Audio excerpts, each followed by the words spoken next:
नमस्कार, जय माता दी, जय महालक्ष्मी। मैं हूं आपके साथ आपकी अपनी हुसैन डॉक्टर वाय राखी। और सालों साल से आप मुझसे धनवर्षा पोटली मंगाते हैं। ये एक ऐसी चमत्कारी पोटली है जो लोग हमारे साथ अभी नए जुड़े, हमारे परिवार का हिस्सा। मैं उन्हें बता दूं, इसे धनतेरस वाले दिन आपको अपनी तिजोरी में, अलमारी में, गल्ले में, अपने ऑफिस में, अपने फैक्ट्री में या अपने मंदिर में घर के रखना होता है। ऐसा नहीं है कि इस पोटली को रखने के बाद धन की बारिश होने लगती है और आप हाथ पर हाथ धरकर घर पर बैठ जाइए, बाकी सब कुछ तो ये पोटली कर लेगी। अगर ऐसा होता तो ये पोटली अपने हाथों से बनाकर पूरे देश में मैं बांट देती।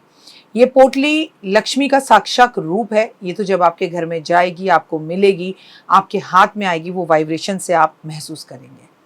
आपकी अपनी पूरी तरह से स्वतंत्र हैं, आपकी चॉइस है। लेकिन आपको अपने घर में लक इनहैंस बढ़ाना है और आपको पैसा बहुत चाहिए। आप बहुत मेहनत करते हैं लेकिन 99 पर आके आपके काम रुक जाते हैं।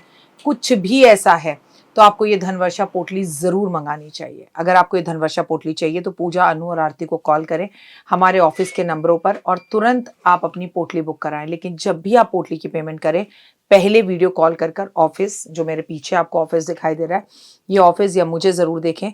जब तक आप ऐसा ना करें, जब तक कहीं पर भी पेमेंट ना करें, ताकि आपकी कीमती कमाई कहीं फंस ना जाए। नंबर 1। नंबर 2, हमारे ऑफिस से कभी आपको कॉल नहीं आता, हम सीधा आपसे वीडियो के थ्रू बात करते हैं। ये पोटली रखनी कैसे है, कब रखनी है, कहाँ रखनी है, इसके लिए भी आपके पास डायरेक्टली मेरी एक वीडियो पहुँचेगी। इस तारीख पर रखिएगा, इस समय रखिएगा और आपको पूरी जानकारी दी जाएगी। तो अगर आपको ये चमत्कारी पोटली चाहिए तो तुरंत हमें कॉल करें। जय माता दी।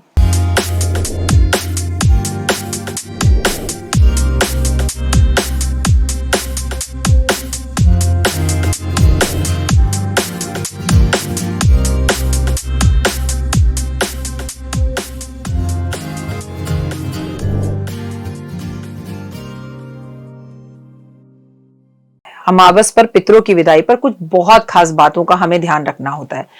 भूल करना पाप नहीं है। इंसान गलतियों का पुतला है और उससे गलतियां होती रहती हैं। भूल करना पाप नहीं है, परंतु भूल कर कर उसे छुपाना सबसे बड़ा पाप है। और फिर अपनी गलती को ना मानना, मैं मानती हूं ये उससे भी बड़ा पाप है।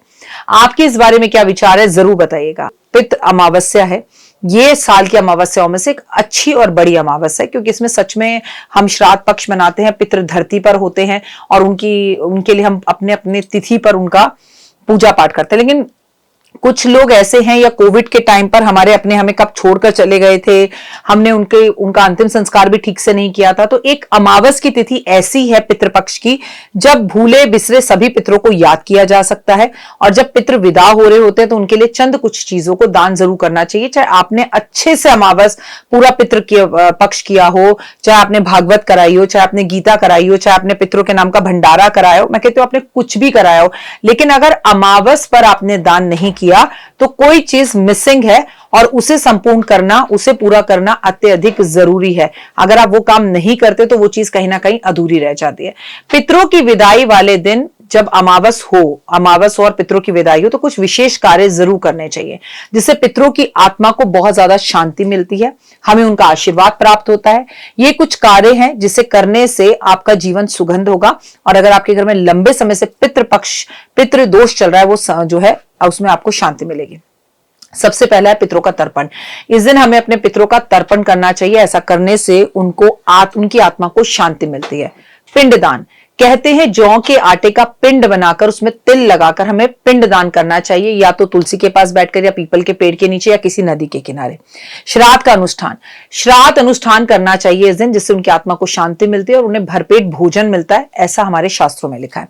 दान पुण्य, अपने पितरों की आत्मा की शांति के लिए हम जो भी दान कर सके, हम गीता की पुस्तक दान करें, हम ब्राह्मण को वस्त्र दान करें, हम कोई भंडारा करें, हम पितृ पूजन करें। इस दिन हमें पितृ गायत्री का पाठ करवाना चाहिए ब्राह्मण से अपने पितरों के लिए, इससे हमें उनका आशीर्वाद मिलता है। गंगा स्नान, वैसे तो हर अमावस पर ही गंगा स्नान का विशेष महत्व है, लेकिन अगर ये पितृ जा रहे हो और अमावस हो, उस दिन अगर ये गंगा स्नान किया जाए तो वही हुए। कम से कम अपने पूरे घर में गंगा जल जरूर छिड़कें। पितृ मोक्ष पाठ कहते हैं, पितृ मोक्ष पाठ करने से पितरों को शांति मिलती है और अगर लंबे समय से हमारे घर में पितृ दोष चल रहा हो तो उससे हमें छुटकारा मिलता है।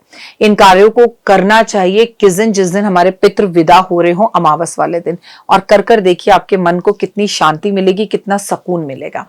पितृ अमावस पर दान का विशेष महत्व बताया गया। वैसे तो हर अमावस पर दान का महत्व बताया गया, लेकिन पितृ अमावस पर अगर आप दान करते हो और खासकर वो चीजें दान करते हैं जैसे आपके अपने हैं, उन्हें खाने की जो चीजें पसंद थी, तो इसका बहुत अच्छा हमें आशीर्वाद मिलता है और इसका कोई और विकल्प नहीं है। दान से बेहतर कोई चीज नहीं है, चाहे वो अमावस हो चाहे वो पूर्णिमा हो, हमें दान करना चाहिए। सबसे पहले हमें अन्न का दान करना चाहिए। हमें अपने पितरों के नाम पर अन्न दान करना चाहिए, उसके छोटे छोटे पैकेट बनाकर जरूरतमंद लोगों को देना चाहिए। वस्त्र, इस दिन हमें ब्राह्मणों को अपने पितरों की आत्मा की शांति के लिए उन्हें जो कपड़े पहनने में पसंद था, वो शौकीन थे, वो दान करना चाहिए। धन का दान, किसी जरूरतमंद व्यक्ति को धन देना चाहिए, अगर उसकी जरूरत उससे पूरी होती है तो इससे बेहतर कोई चीज नहीं है। गोदान, गोदान करने से पितरों की आत्मा को शांति मिलती है। कहते हैं अगर आप असली गोदान ना कर सकें तो कम से कम आप मिट्टी की गाय तो खरीद कर आज मंदिर में रखकर जरूर आए, नहीं तो आज आप गाय की सेवा करो, उसे हरा चारा खिलाएं। भोजन का दान, आप अपने पितरों की शांति के लिए आज किसी को भरपेट भोजन कराएं। फल, जो भी इस वक्त सीजन के फल चल रहे हैं, अगर आप वो 5 फल लेकर दान करते हैं तो ओए होए। दूध का दान, कहते हैं इस दिन आपको 1 पैकेट दूध किसी भी नदी के अंदर जरूर बहाना चाहिए। गंगा जल का दान, कहते हैं गंगा जल पितरों की आत्मा को शांति देता है, तो आज आप पीपल के पेड़ पर गंगा जल जरूर अर्पण करें, इससे आपके पितरों को शांति मिलेगी।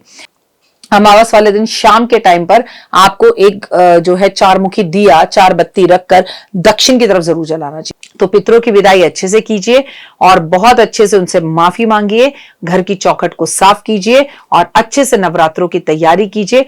पितरों की विदाई के बाद आपको अपने घर की सफाई अवश्य करनी चाहिए, खासकर आपके घर का आंगन धोना चाहिए, घर का कबाड़ बाहर निकालना चाहिए और ये बात याद रखनी चाहिए कि घर की सफाई अमावस्या के बाद जैसे 12-1 बजे तक पितरों को विदा कर दीजिए, उसके बाद आंगन वगैरह सब धोकर पितरों के जाने के बाद मंदिर की सब मूर्तियों को धोकर साफ कर पूरे घर में गंगा जल छिड़क कर, पूरे घर में मैजिक वाटर छिड़क कर, उसके बाद आप अपने घर में माता रानी की स्थापना की पूरी तैयारी कर सकते हैं और बाजार जाकर, जी हाँ, आप सारा सामान भी खरीद कर ला सकते हैं।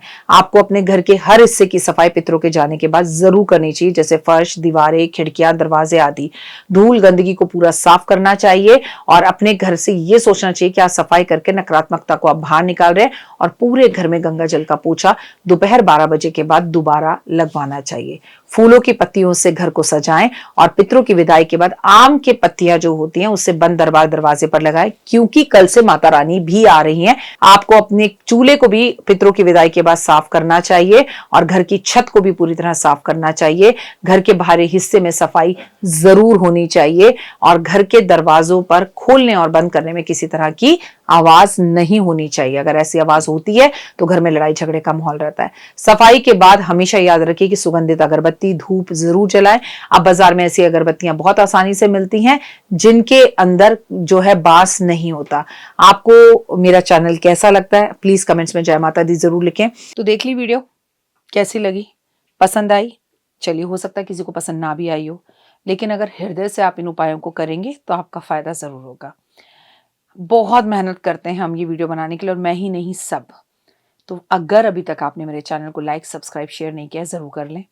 अगर आपको किसी भी तरह की कोई जानकारी चाहिए या आप चाहते हैं आपकी बताई हुई वीडियोस में बनाऊं, तो आप यकीन मानिए हमारे नंबर आपको सारे वॉलपेपर पर दिखाई देंगे। इन सब नंबरों